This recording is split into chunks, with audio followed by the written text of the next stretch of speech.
City Kids, Cornerstone Kids, dan semua anak-anak dimanapun kalian berada. Apa kabar? Hari ini Lause Lili ditemani oleh saya Darlene dan saya Darlin. Kita mau mengajak anak-anak semua semangat!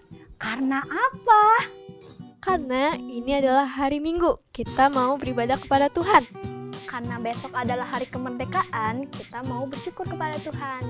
Kalau gitu, ayo semuanya bangkit berdiri. Kita akan memuji Tuhan.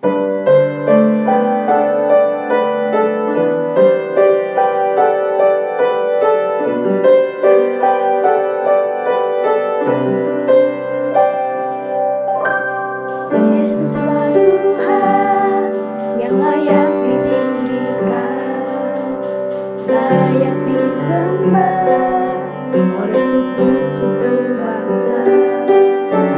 Dengan darah-Mu Kau telah tebus dosaku, genapi Tuhan firman-Mu atas negeriku. Hatiku rindu melihat kemuliaan-Mu, hatiku rindu melihat curahan kuasa-Mu di tanah tercinta, negeriku Indonesia. Ku berdoa Indonesia, penuh kemuliaan-Mu Indonesia, bagi kemuliaan-Mu. Ya Allahku, nyatakan kemuliaan-Mu.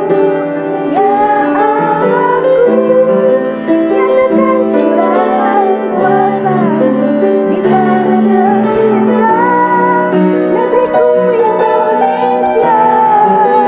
Ku berdoa Indonesia, penuh kemuliaan-Mu Indonesia, bagi kemuliaan-Mu. Ku berdoa Indonesia, penuh kemuliaan-Mu Indonesia, bagi kemuliaan-Mu.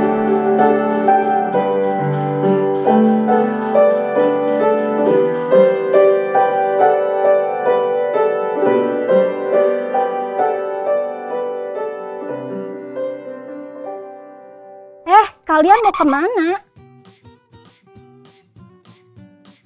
Mau ke Pak RT, Mami. Mau tanya, ada lomba 17 Agustusan nggak? Aku mau jadi warga yang baik. Mau ngeramein lomba 17-an. Ingat, himbauan pemerintah. Kita dianjurkan menghindari kerumunan. Jadi di rumah aja deh. Pasti tahun ini RT kita nggak ada ngumpul-ngumpul dulu. Mami nggak seru. Masa 17-an nggain di rumah? Kalau mau seru, sini. Kita nonton ini yuk. Dan aktivis pergerakan berupaya dengan segala cara mempropagandakan kemerdekaan Indonesia di forum internasional. Penjara dan pengasingan adalah resiko biasa, konsekuensi dari sebuah perjuangan.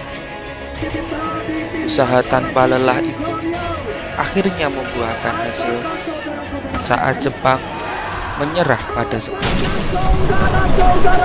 10 Agustus 1945. Di Indonesia, Sultan Syahrir telah mendengar berita lewat siaran radio BBC yang pada waktu itu terlarang oleh pemerintah Jepang. Para pejuang bawah tanah bersiap-siap memproklamasikan kemerdekaan ini dan menolak bentuk kemerdekaan yang diberikan oleh Jepang sebagai hadiah. Berita ini kemudian tersebar di lingkungan para pemuda. Kita sudah berjuang, kapan kita merdeka? Kita tunggu kabarnya aja. Ada kabar luar biasa, teman-teman. Jepang telah menyerah kepada sekutu. Kita harus gunakan kesempatan ini sebaik-baiknya. Apakah Anda yakin? Saya sangat yakin sekali. Saya baru saja mendengar berita dari BBC bahwa sekutu telah mengebom kota Nagasaki sehingga Jepang menyerah dengan sekutu. Untuk itu, mari kita segera memberitahukan Soekarno dan Hatta untuk segera memproklamasikan kemerdekaan Republik Indonesia. Ini momen yang sangat tepat. Setelah melewati perdebatan antara golongan tua dan golongan muda, akhirnya Soekarno dan Hatta pun menyetujui bahwa proklamasi dapat dilaksanakan pada tanggal 17 Agustus keesokan harinya.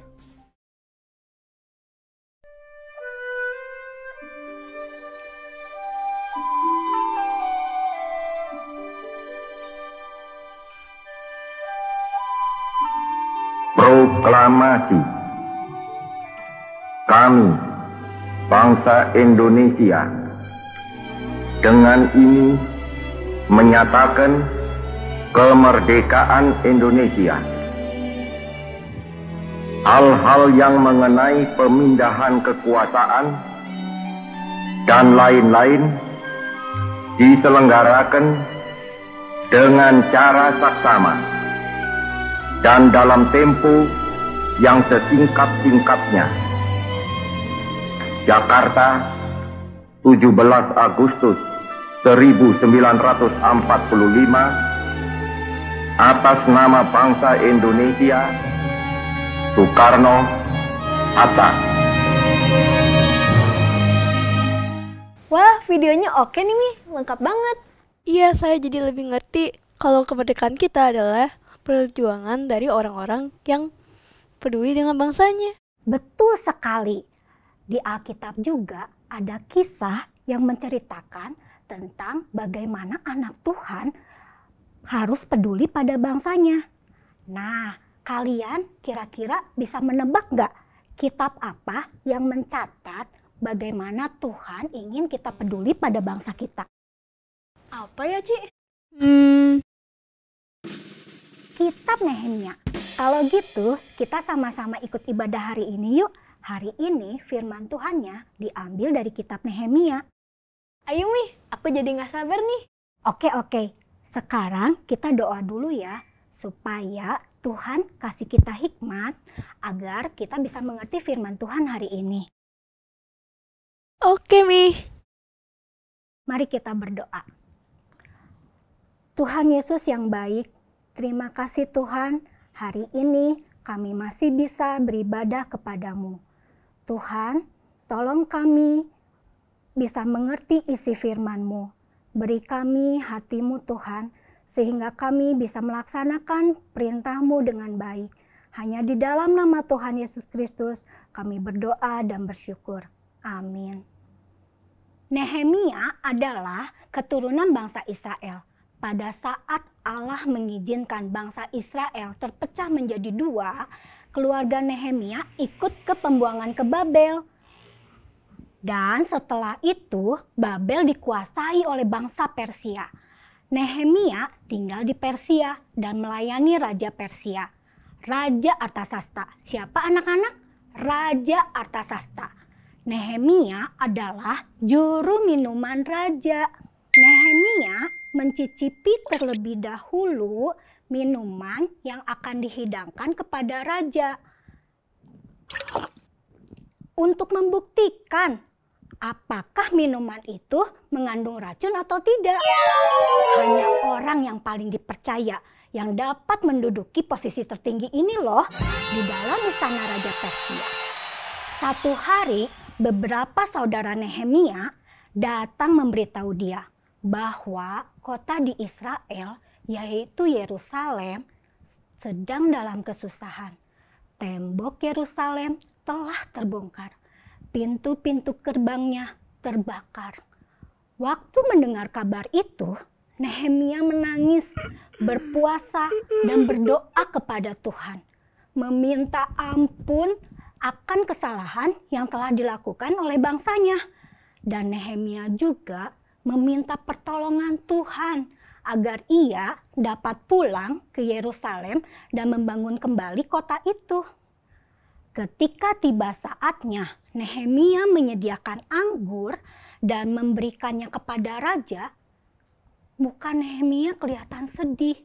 Lalu raja bertanya kepada Nehemia, "Mengapa mukamu muram? Padahal engkau tidak sakit. Engkau tentu sedih hati." Wah, celaka! Karena seorang juru minum mukanya tidak boleh sedih. Waktu memberikan minuman raja, Nehemia sadar dan dia mulai ketakutan. Tapi dia memberanikan diri untuk berkata kepada raja, "Aku sedih. Tempat tinggal nenek moyangku telah menjadi reruntuhan dan pintu-pintu gerbangnya habis dimakan api." Anehnya, raja berkata kepada Nehemia, "Apa yang kau inginkan?" Wah, kebetulan ditanya oleh raja. Apakah Nehemia langsung menjawab apa yang dia inginkan? "Aku ingin begini, aku ingin begitu, ingin ini, ingin itu, banyak sekali." Nehemia 2 ayat 4 mengatakan, ternyata Nehemia berdoa dulu kepada Allah sebelum ia menjawabnya. Luar biasa ya anak-anak. Dalam keadaan apapun, Nehemia selalu ingat untuk berdoa, minta pertolongan Tuhan. Lalu ia minta kepada raja untuk mengizinkannya kembali ke Yerusalem untuk membangun kembali kota tersebut. Raja Artasasta mengabulkan permintaan Nehemia. Bahkan raja memberikan semua yang diminta oleh Nehemia.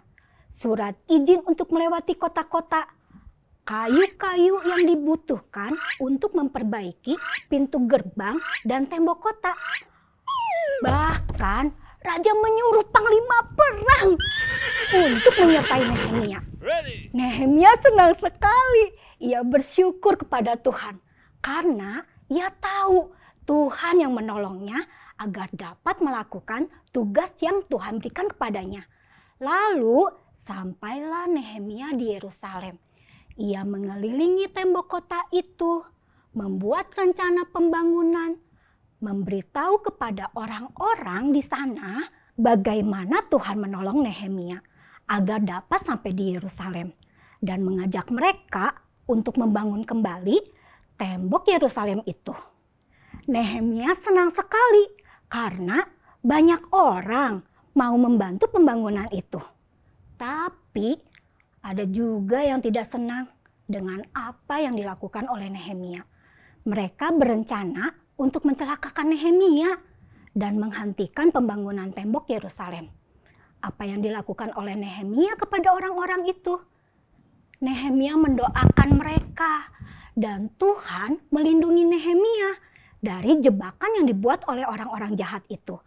Maka orang-orang yang percaya bahwa Tuhan ingin mereka membangun kembali bangsanya harus bekerja dengan satu tangan memegang peralatan pembangunan dan tangan lainnya memegang senjata. Nehemia menyemangati mereka semua. Ia tahu pekerjaan ini sangatlah berat. Namun ia yakin Allah akan melindungi mereka. Mereka juga bergantian menjaga tembok kota itu sepanjang hari. Dengan kerja keras dan ketekunan yang pasti dengan penyertaan Tuhan, maka selesailah tembok itu dalam waktu 52 hari. Mereka sangat bersukacita.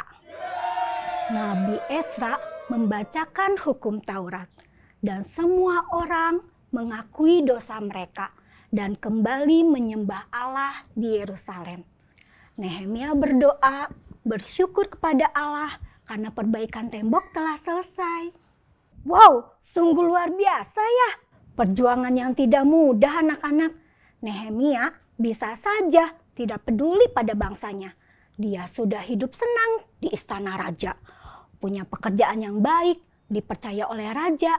Tapi mengapa dia menyusahkan diri untuk kembali ke Yerusalem? Karena ia peduli orang-orang sebangsanya. Dan dia tahu Tuhan pasti ingin Nehemia berbuat sesuatu untuk bangsanya. Sehingga ia ingin membangun kembali negaranya. Ia ingin bangsanya dipulihkan. Ia rela meninggalkan kehidupan yang nyaman dan mewah dalam istana dan pergi ke Yerusalem. Gampang atau susah? Pasti tidak gampang. Tapi karena Allah yang mengutus Nehemia, maka ia yakin bahwa Allah akan menolong dan menyertai Nehemia untuk memulihkan bangsanya. Nah anak-anak, Lause jadi ingat film yang tadi kita saksikan tentang kemerdekaan bangsa kita, bangsa Indonesia. Sebelum kita dapat merdeka seperti sekarang ini nih, ada orang-orang yang sudah berjuang untuk kita. Yesus juga sudah berjuang untuk kita. Bahkan ia rela mati di kayu salib agar kita tidak dihukum dan kita dapat dibebaskan dari hukuman kekal. Saat ini kita tidak perlu lagi berperang melawan penjajah. Kita tidak seperti Nehemia yang harus memegang skop dan pedang untuk mempertahankan bangsa kita. So, apa yang dapat kita lakukan? Kita dapat seperti Nehemia yang mau berdoa bagi bangsa kita. Terutama saat ini bangsa kita masih dilanda pandemi COVID-19. Banyak orang-orang yang sedang berjuang untuk merawat pasien-pasien COVID-19. Masih banyak orang-orang yang sedang berjuang untuk sembuh dari virus COVID-19. Dan banyak orang juga yang terus memikirkan bagaimana kita dapat mengatasi kesulitan keuangan. Karena banyak juga usaha yang tutup, sehingga banyak pula orang-orang yang tidak punya pekerjaan. Dan masih banyak hal-hal lain yang dapat kita doakan untuk kesejahteraan bangsa kita. Seperti ayat hafalan minggu ini. Yuk kita hafalkan bersama Nehemia 1 ayat 11a yang berbunyi, "Ya Tuhan, berilah telinga kepada doa hamba-Mu ini dan kepada doa hamba-hamba-Mu yang rela takut akan nama-Mu." Kita baca sekali lagi ya. Nehemia 1 ayat 11a. "Ya Tuhan, berilah telinga kepada doa hamba-Mu ini dan kepada doa hamba-hamba-Mu yang rela takut akan nama-Mu." Mari kita berdoa. Tuhan Yesus, terima kasih Tuhan. Tuhan sudah memberikan kemerdekaan bagi bangsa kami. Tuhan, berikan kami hati yang setia untuk kami mendoakan bangsa kami. Terima kasih Tuhan, terus jagai bangsa kami ini. Hanya di dalam nama Tuhan Yesus Kristus kami berdoa dan bersyukur. Amin. Nah anak-anak, gimana ibadah hari ini? Apa yang kalian pikirkan setelah mendengar cerita tentang Nehemia? Kita harus peduli dengan bangsa kita, seperti Nehemia kan, Mi? Iya, Tuhan pasti ingin kita melakukan sesuatu untuk bangsa Indonesia ini. Betul sekali. Jadi menurutmu apa yang bisa kamu lakukan untuk menunjukkan rasa syukurmu atas kemerdekaan bangsa kita yang kita alami saat ini? Aku mau seperti Nehemia yang berdoa untuk bangsanya. Dan aku mau melakukan seperti yang diajarkan di sekolah. Aku mau menjaga kebersihan lingkungan, menyeberang di tempat penyeberangan, dan hemat air dan listrik. Terus apa lagi ya?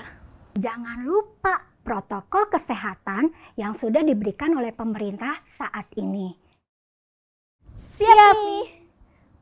Karena hatiku rindu melihat kemuliaan-Mu.